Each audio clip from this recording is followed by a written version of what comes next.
Viral Mizan ভাইয়ের বর্তমান অবস্থা, একসময় তার জনপ্রিয়তা ছিল অনেক, এখন জনপ্রিয়তা একটু বাড়ার কারণে তার অবস্থাটা হয়েছে এরকম যে তার আগে যে কাস্টমারগুলো ছিল সেখান থেকে তার এখনকার নতুন যে কাস্টমার হয়েছে, আগের কাস্টমার বাদ গিয়েছে তার সাথে সাথে নতুন কাস্টমারও বাদ চলে গেছে।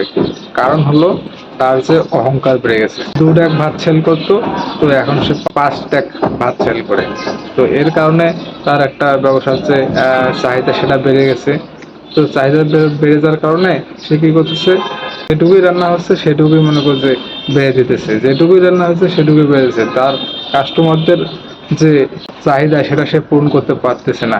কাস্টমার বলতেছে যে মাংসে লবণ নেই, ভাতের যে রান্নাটা সেটা ভালো হচ্ছে না। তো ভাই, ভাইরাল হওয়ার পর যে অবস্থাটা হয়, এই কিছুদিন আগে কিন্তু তরমুজ ভাই, জানেন তো তরমুজ ভাই ভাইরাল হয়ে গেছিলো। তো তার কিছুদিন পরে অবস্থা দেখছেন কি হয়েছে। তো বর্তমান এই ভাইয়ের অবস্থা, সে এখন ফর্মে আছে, সে এখন যা পারবে যেটাকে পারবে এটা ইনকাম করে নিয়ে চলে যাবে।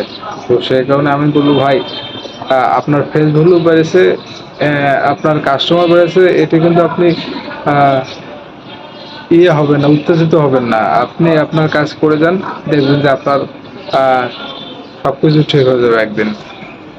তো আমি যেটা আপনাদেরকে বলবো যে আপনি সঠিক নিয়মে কাজ করুন, নিয়ম মানে কাজ করুন। এই যে মনে করো যে খাবার একবারে দেওয়ার দরকার নেই, আপনি সব কিছু রান্না করেন, তারপরে সবাইকে বসতে দেন।